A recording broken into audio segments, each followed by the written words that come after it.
Hey, and welcome to video 2 of this week's training. So in the last video we went over audio tracks and also using audio files, warping, and how to warp audio tracks to different BPMs, and also different warp modes, and transposing and all that stuff. So now that we've gone over those warp modes, we're actually going to go into sampling. So we're going to jump into something called Simpler in Ableton.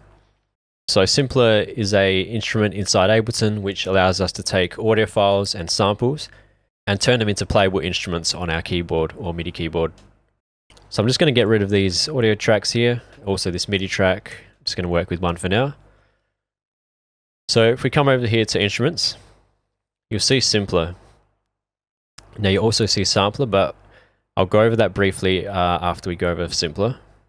So like any instrument, you can either drag it in or just double click it and it'll replace whatever you had selected, providing it was an audio MIDI track. So here we have an empty Simpler. So if I turn my keyboard on up here and have this armed and I play my keyboard, play some keys on my keyboard, it's not going to play anything because there's no information for it to get sound from. So I'm going to start with something like a kick. So I'll just grab.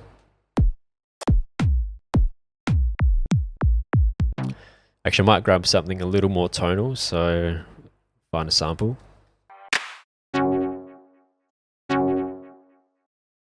Okay, so I just found this sample here. I'm just going to drag this in. So it's like the drum rack in that you need to drag a sample into the Simpler. You can see drop sample here. So I'm just going to drop this straight in. And now I've dragged this sound here into my Simpler. So now you'll see if I play my keyboard, you can see I'm actually playing notes and it's actually changing the key. Essentially, it's taken a single shot, a single audio file, and it's turned it into a playable instrument that I can play chords with. I can play all different octaves, all different notes, whatever I want now. So if I make a little MIDI clip in here, Command-Shift-M or Control-Shift-M, you can see now I have a piano roll. And all my notes are playing that synth. So coming back into the Simpler here, show you quickly with another sound, so you can do it with anything. So let's say this little synth hit here, drag that in. There you go, you have a playable instrument now just from that one sound. Okay, so one thing I want to go over now before we go any further with sampling. When you drag a sound into here, into Simpler, you have to be aware of what notes the original sound is actually playing. This one here is quite easy because it's telling me it's C2. So that means when I actually play C on my keyboard, I know, because remember C3 is always the root note, it's going to be the original sound. By default anyway. So you can see that when I play C3 on my keyboard, it's playing the original sound. And I know that that's a C because the samples told me that it's a C. So I don't have to worry about that. So I know that if I go up here and play an F, I know it's going to be an F straight away because it's transposing it the right amount. If I grab something like, let me just find another sample here. So this one here, 3-stringer F sharp. If I drag this now into Simpler, so you can hear I'm playing the root note, so it's the same as the original. But you can see I'm playing C3 here, which is the root note. But we know that it's not actually playing a C because this says F sharp. So if we diverge from here, now we have no idea what note we're actually playing on either side.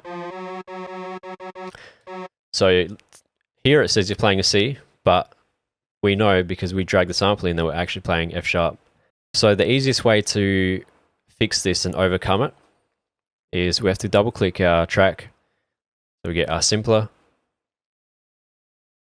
Now if we go to Controls here, move your mouse down to here and you'll see a little transpose semitone option. So what we have to figure out is how far are we away from C. So we know this is F sharp. So let me go back to the piano roll. So if this is F sharp, which is here, but it's meant to sound like this because that's an F sharp. The original sound's an F sharp. But F sharp's up here. We need to figure out how many semitones we have to go back down to C, or up, whichever's closer. So we're almost right in the middle here, but we'll just go down for this one. So we're here at F sharp. So we got 1, 2, 3, 4, 5, 6. So 6 semitones, and that brings us back down to C. So if we open up our simpler again, we know that we have to go down -6 semitones to get to our C note. So now if we play our keyboard, we know that it's playing the exact note that it's meant to be, that it's telling us that it's playing. So let's listen to here, the F sharp, the original file. And then I'll play F sharp. You can hear it's the same now. Whereas before it was completely different because we hadn't fixed the transpose. So that's something I see a lot of new users slip up on, is they drag these samples in that are all sorts of different keys. Like could be E, could be anything, and they drag it in and they'll start playing on their keyboard thinking that they're playing what the keyboard's telling them, but it's actually completely different and it's shifted because of the sample, what the original sample was. So that's something to keep in mind when you are sampling, is to be aware of what note the original sound is playing. Now it's quite easy with those examples I showed you because they actually told us in the name of the file.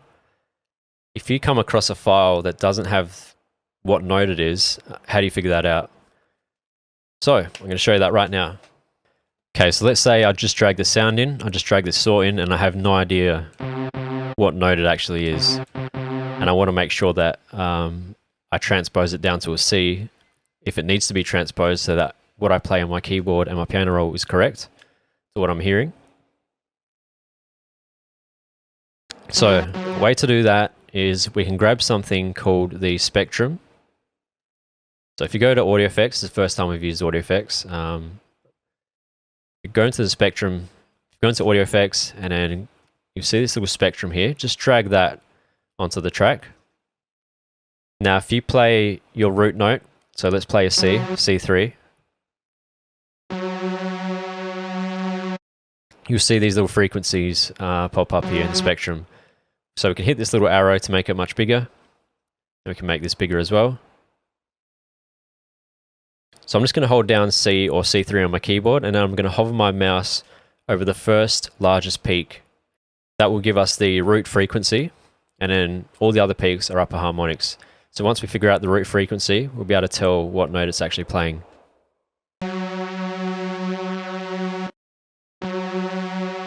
Okay, so I've got my mouse there right on that peak, and if you look at the bottom left, you'll see F sharp. I'll circle it so I don't have to move my mouse. You'll see F sharp there, F sharp 2 actually.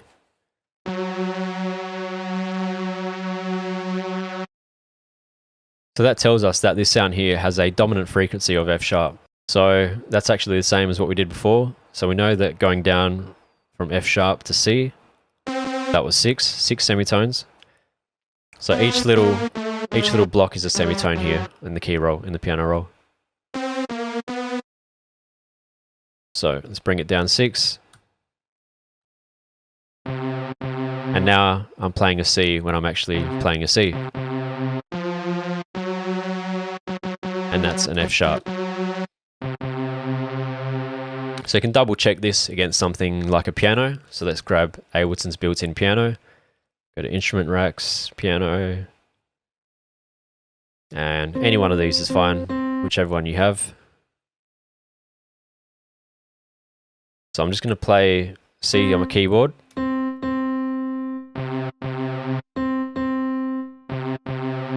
you can hear that they're playing the same note now. If it was like this,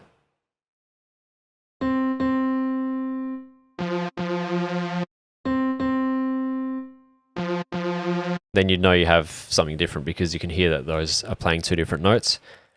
But if you don't want to use your ear, you can use the spectrum like I just showed you. Okay, so moving along inside Simpler. On the left here, we have 3 different modes to choose from. So at the moment, by default, Simpler goes to classic. Now, what classic does is when you hold your key, it'll play the sound. As soon as you let go, it'll stop. You can hear that. As soon as I let go, so you can do little blips. You just tap it. Or you can hold it right down and play the whole sample out. But as soon as I let go of my keyboard, it stops. I can also play multiple notes at the same time. So I can play chords.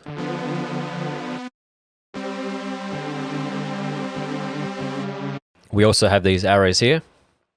We have this left arrow. This is where the sample starts. So if you don't like where the sample's starting, let me grab a different sample here. I just dragged that a cappella that we were using in the last lesson back in. Let me just transpose this back.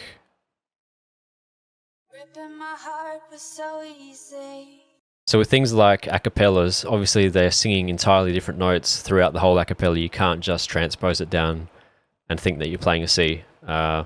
With these kinds of sounds, it's completely different. So that method that I was showing you before is more for single sounds or single shots, where they're just playing one note. If you start using samples that are using multiple notes or they're chords, then you can't, it's kind of pointless to try and transpose it down to a root note, unless you want to. But yeah, for single notes and single tones, you can fix the transpose. So back to these arrows, if I move this arrow, I can change the in point.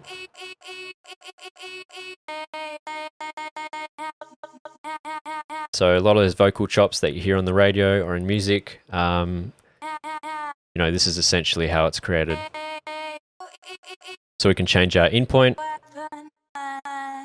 and then we can also change our out point here. So if we didn't want to, so if I hold my key down, it's literally going to play this entire thing unless I let go. If we didn't want that, we can just shorten up the clip here, and then we'd only get a little chunk that we wanted. So to zoom in and out, you just click inside here and you drag up and down to zoom in and out. Similar to all the other parts of Ableton, down here as well, when you have your MIDI clips.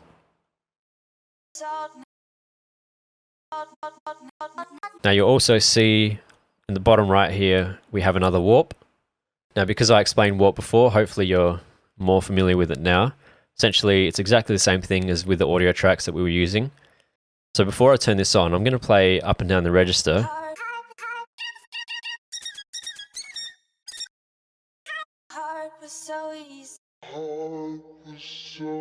So you can see when I go lower in the register, it plays much slower.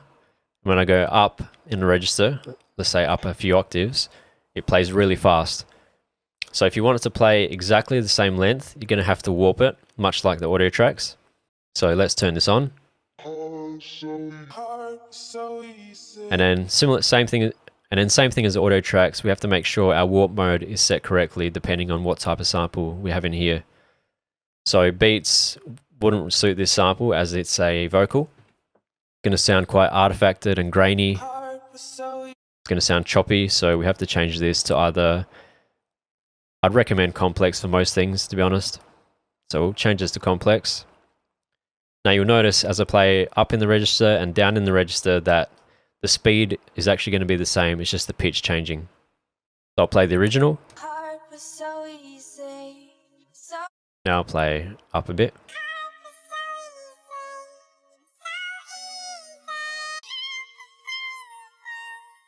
And now I'll go back down.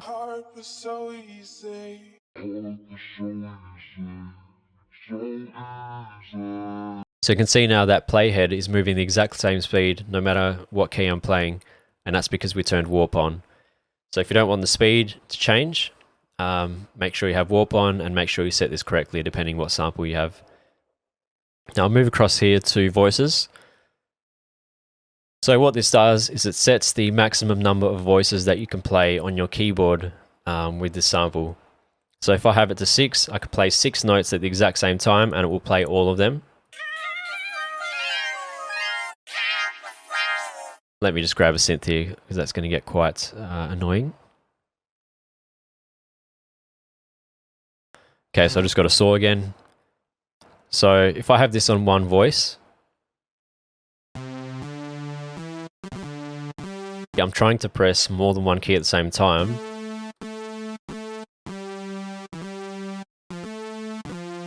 But it's just defaulting to whichever key I played last. So you can't actually play more than one note at the same time. So I recommend to have this. I mean, 6 is fine. You're not really going to use more than 6 with a sample anyway, more often than not. If you do need more voices and you're doing really large, powerful chords, feel free to turn this up to whatever you need. But the default 6 works for most cases. So I recommend leaving snap on. This just reduces when you move this playhead. When you move this playhead, it just reduces the chance of you actually moving it to a point where it's going to create a clicking sound in your sample. So anything off of the middle here, if you start your sample on a part of the waveform that's not near the center, it can kind of create a click. So having snap on reduces the chance of it starting anywhere that's off of the zero crossing on the sample. But to make that less complicated, just leave that on. Next we have our loop. So self-explanatory. I can set these markers to something quite short. And you can see it's looping over and over again. Once you turn loop on, you'll get this little option. So you can have it so that when you play your key, it'll play from the start head. But wherever you set this percentage to, that's where the loop will happen. So it'll play from here, get to the end, but then it will only loop this part here.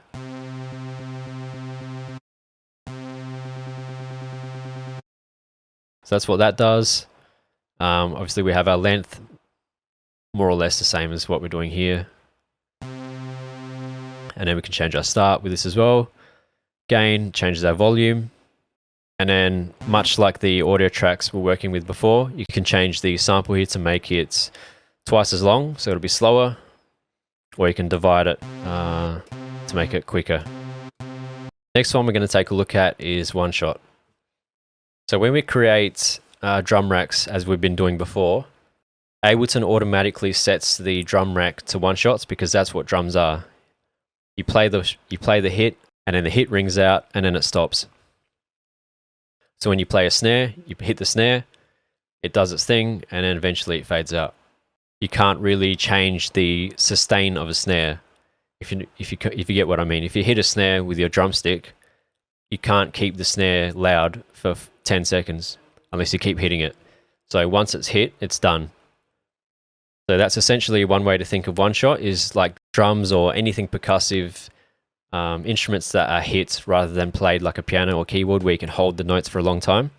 So that's essentially how this one shot works. So even if I tap my keyboard, it's going to play the whole sound out. So I'm just letting go straight away here of my keys.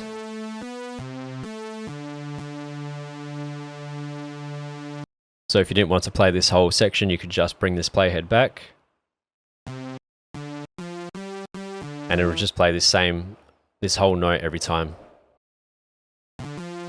We can also change the way this works. So again, here we got all the same options as classic. So if you want to warp it, you don't want it to change length as you go up and down the keys, you can put warp on.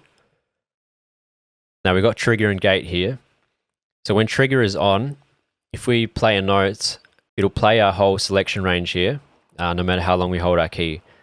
If we have it on gate, once we let go of our key, it'll slowly fade out from that point on. So you won't actually hear it do anything. If we have trigger, it'll obviously play this whole thing. But if we have gate, you'll see it almost works like classic mode. So what we need to do is, I'm going to go over these in a second, but we actually need to change the fade out. And now it will apply this exact fade out length to whenever we let go of our key. So you can see it doesn't just fade out here at the end. If I let go of it there, it applies that to whenever we let go. Another thing you'll notice with one shot is we can't play more than one key at the same time. So I can't play chords like I could in Classic. As I said, one shot works better for drums and percussion because you can't play multiple keys at the same time like a synth or a piano or whatever. And yeah, same thing, we have our gain as well. Now the next one here is slice. I'm just going to switch up the sample to show you guys this one. Okay, so I've just dragged in this drum loop here. It's an entire drum loop that I've just dragged into simpler. The same thing, if I went back to classic, I could play multiple notes if I wanted to at the same time, but it's not really going to make sense with the drum. I could also play it in one shot and just play this whole loop. But where Slice really comes alive is with samples like this with drum loops. So if I go to Slice now, Ableton has automatically put in all these markers to where the transients are. So it's kind of automatically figured out where the sounds are hitting. Now, how this works, each little segment here will be a different note on the keyboard and it goes up in semitones.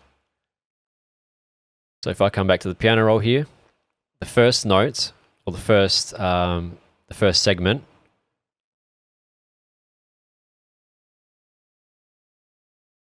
is going to be on, it's not going to be C3 like our other samples, it's going to be on C1. So if I play C1 on my keyboard, which I'm doing now, you'll see I'm playing this little chunk here, this little sample. As I move up in semitones, so to move up in semitones on your keyboard, you have to press A, W, S, and then so on. You do have to play the black notes up the top. So if you look on your keyboard, A, D, A, S, D, F, G, those are all your white notes. It goes up to L. So I'm just holding all those now. So I'm trying to hold all those on my keyboard. You can see all that middle row there on your keyboard is all the white notes. And up the top here, where W, E, where the QWERTY part is, that's where your black notes or your sharps and flats will be. So don't forget that if you're playing through, you do have to play that top part of your keyboard as well if you want to reach all these different sounds. Yeah, so you can see that Ableton's actually chopped this up into transients, and now we can pick the sounds that we like. And we can almost just play our own little beat from this drum loop.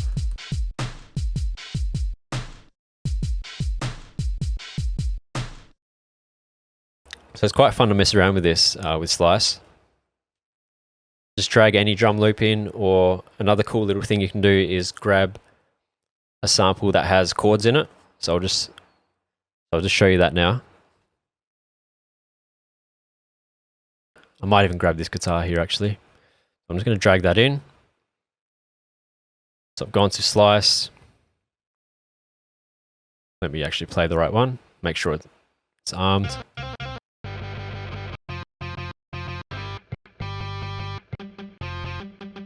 So the transients in a guitar loop aren't as prominent as drums, so Ableton's going to have a tougher time figuring out where the note changes, etc. are, but it's done a pretty good job here automatically.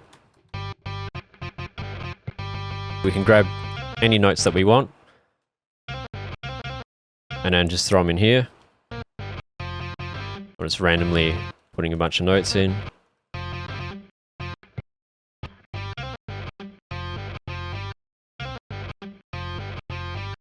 So we've just chopped up that guitar loop into whatever we wanted essentially. We can make new melodies from it and completely change the timing of it to suit what we need. Okay, back to our drum loop here. At the bottom here we have a slice by option.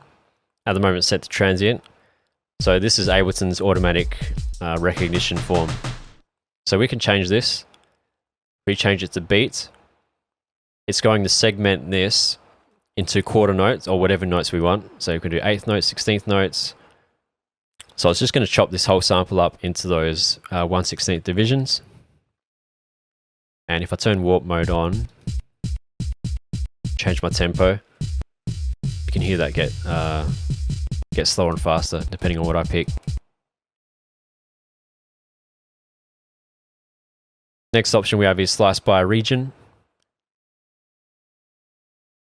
So essentially region is, it's taking this area and just chopping it into those, however many segments you want. There's no real mass behind it. It's kind of just by measurement, if that makes sense. So if we have 30, that's just 30 equally across here. Doesn't take into consideration what the sound is or anything like that, or the tempo. Next one we have is manual.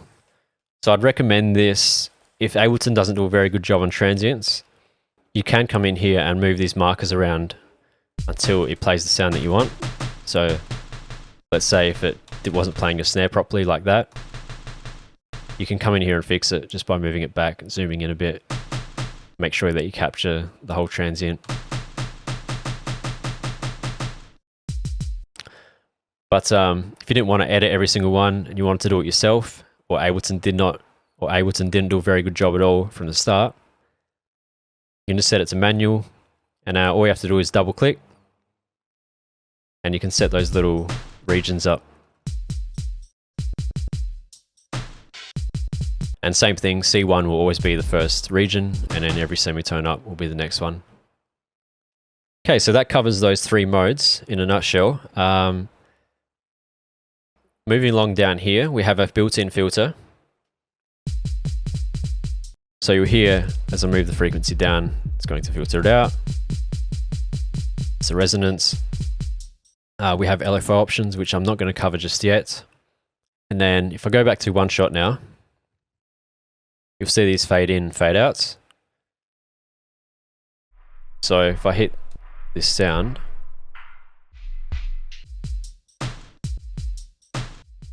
I can have the sample fade in. If you have it on 0, it's just going to hit straight away. Same thing with fade out. So if I bring this down, I can fade this out.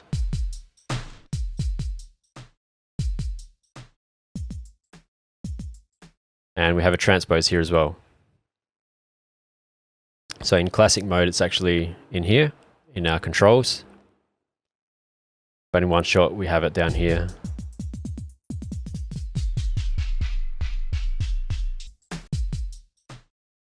I'm sure you know what volume does. Now this one here is how much does the velocity affect the volume. So if I put some notes up here, all at different velocities. I'm just going to select a snare just to make this simple to hear. I'll just loop this little section. So you can see I got all these notes in, and they're all at completely different velocities. Some are all maxed out. Some are as quiet or close to quiet as you can go. So I'm going to play this as its default 35%. And I'm just going to change this as we play it.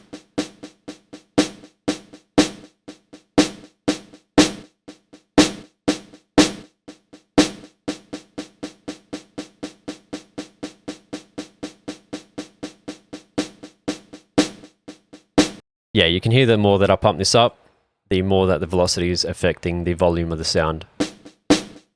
Okay, so that covers most of the simpler for now. I didn't want to get too detailed. I mean, I did get quite detailed in explaining all these, but we won't worry about jumping into controls too much. Just be aware where that transpose is, because you're going to use that fixing up samples if you need to. If you get what some of these things do, that's fine. You can come back and refer to this video at any time, of course. And we'll also be covering a few things, going over them again as we go. But now I'm going to open up a little sampling exercise that we're going to do.